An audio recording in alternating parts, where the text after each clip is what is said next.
Hi, everybody. This is Matt Freese at Fries Football on Twitter. I want to welcome you into a new segment we're doing as part of the Heart and Skull podcast on the Heart and Skull YouTube channel. It's going to be called Fries Football Film Room. Let's go. Tongue twister right there. I got it right for the first one. So this first episode, we're going to go in. I'm going to kind of have a minimal intro, but hopefully in the next couple of weeks, we'll get, a nice slide with some intro music and stuff, and we'll doll it up for you. But right now, I'm going to kick it right to the recording I made last night. So hope you guys all enjoy. Hi, everybody. Today I'm excited to talk about one of the things I thought the Vikings offense did really well, and Klint Kubiak did really well in the game against the Seahawks last week in terms of play calling, play design, and that's how he sequenced plays and how he exploited the fronts the Seahawks were using to try to stop the Vikings offense. These plays are actually going to be all sequential of the first drive of the game. So Klint Kubiak came out, first drive of the game, really dialed it up as an offensive play caller, and the Vikings offense executed and they came down the field and scored a touchdown. So this first play here is what's called a belly counter. So you're going to have the wide receiver here cross over in motion, and really the idea is to get the entire defense flowing to the left. So you want the defense and the linebackers in particular to flow across the screen and then come with the counter action. What the Vikings are going to do is they're going to pitch the ball to Alex Mattison. So Kirk actually takes it and he pitches it to Mattison, with both Mattison and Ham making their first steps to the left. And then they cut back with Ham lead blocking up the middle and Mattison following. So we have the motion across the screen that moves the defense left.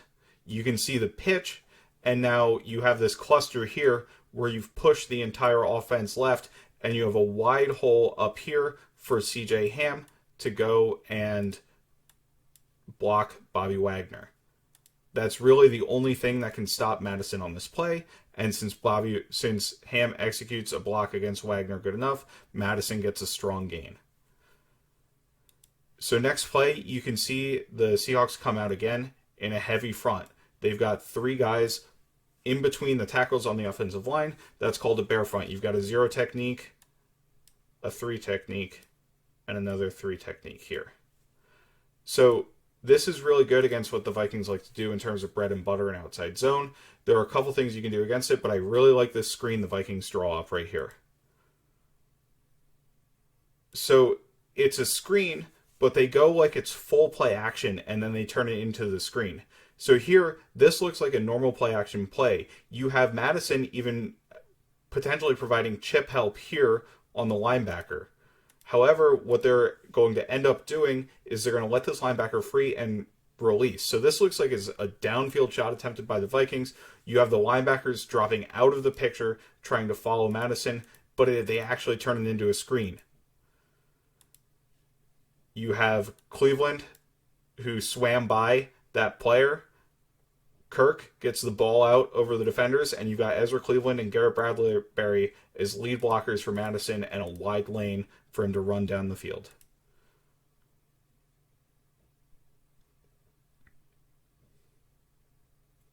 Great play design there. This play design is also awesome. It's playing off of the Bears. It's playing off the bear front by the Seahawks again. It's also playing off of how the Vikings love to run outside zone. So what they're going to do is motion KJ Osborne in, pretend that they're using him as the lead blocker, and come back and actually run a play action off of this and go back to the right. One of the things that teams have been doing against the Vikings when they motion across the formation, and that really they've been doing this across the league, is the corner on the other side, this corner right here. Instead of following Osborne across the play, what he's going to do is just insert as a blitzer.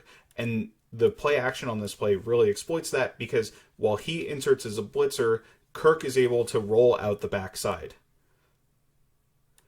So you can see the Vikings actually ended up being able to leave two players unblocked, and they tricked both of them into following the run play because of the lead by KJ Osborne and the Vikings standard wide zone play action.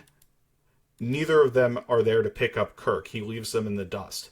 This leaves very few people in coverage on the front side of the play. You really only have two coverage defenders, this corner and this safety, deep, who are capable of covering three Vikings players. You have the shallow route here, the over by Conklin, and the deep route by Jefferson. Now, Jefferson on the deep route, this player is going to come out of the screen in a second, so it might look like Jefferson on the deep route is open, but he's really not, and this play goes to Conklin here over the middle for a really nice gain. Next play here, the Vikings really, this is on Kirk Cousins, I think. This might be a side adjustment that the Vikings have, but what ends up happening is this corner up top is going to bail out of the picture. He's going to drop back, and the Vikings just run a very quick screen to Justin Jefferson. I like this play design because it gets the ball in Jefferson's hands early. Jefferson had drop issues, early in the season. The first couple games, he came up with a number of drops. So this play gets 8 quick yards, and it gets Jefferson confidence that he can catch the ball and continue to contribute to the Vikings on offense throughout the game. You can see when the Vikings send Thielen in motion, the corner backs off, and Jefferson and Cousins make the quick side adjustment. I think this is a designed run play all the way based on the blocking. You can see based on the blocking, everybody releases downfield. That's a signature that it's an RPO or a run play, so Cousins could have handed this off if he did not see the corner drop back, but because the corner dropped back, he throws the ball. Great fight after the catch by Jefferson to gain extra yardage. Here is another nice play design to get another quick play into Jefferson's hands. What the Vikings are going to do is they're going to motion Jefferson inside in the formation, and then they're going to run a quick out. What that does is the condensing of the formation forces this corner to play off. You can see the corners in press alignment, in man against Jefferson on the line of scrimmage, but you can't play tight man when he's so close to the line of scrimmage once he moves in here. That's not something you can do because you have to keep outside leverage on the player at that point.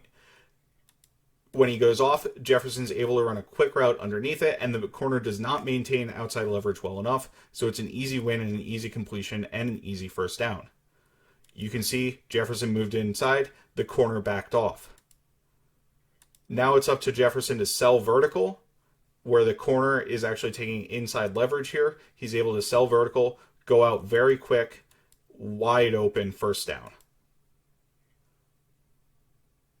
And once again, really nice fight, really nice to see from Jefferson after the catch.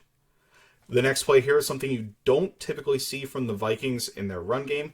It's power, actually. So Ezra Cleveland's going to pull around and run up the middle. Remember, the Vikings are primarily a zone team. So Ezra Cleveland and CJ Ham as the lead blockers on power. This play doesn't gain very many yards, but it's interesting to see the Vikings add a gap play to their run scheme, which is typically very much outside zone. I thought the Vikings did a very good job diversifying their run game in this game, and this play was part of that. You can see actually this would be blocked up really well if Tyler Conklin here, if Adam Thielen here is able to get across Jamal Adams. Jamal Adams, obviously a very good player. This play is blocked up and it goes for an even bigger gain. However, Adams does a good job squeezing the run, getting around behind Ham, who is here blocking Dunlap, and Ezra Cleveland comes up and blocks Wagner. But watch Jamal Adams here. He's the one who's able to make the play. Get around Mattison's feet and bring him to the ground. So this next play exploits, this is actually a zone coverage by the Seahawks, but it kind of exploits a soft spot in the zone. So Adam Thielen up to the top is going to run kind of an out and up, and then you have a pure out route or a stick route by Tyler Conklin there. Tyler Conklin kind of sits in between two zones. So this, on the Seahawks defense, this linebacker is dropping into a zone kind of in this area, and Jordan Brooks is dropping into a zone that's kind of like here. What Conklin's going to do is Brooks is supposed to keep outside leverage inside leverage on Conklin. He needs to stay inside of him so Conklin can attack him vertically and then break outside, and he has enough space in between those two zones to make the catch.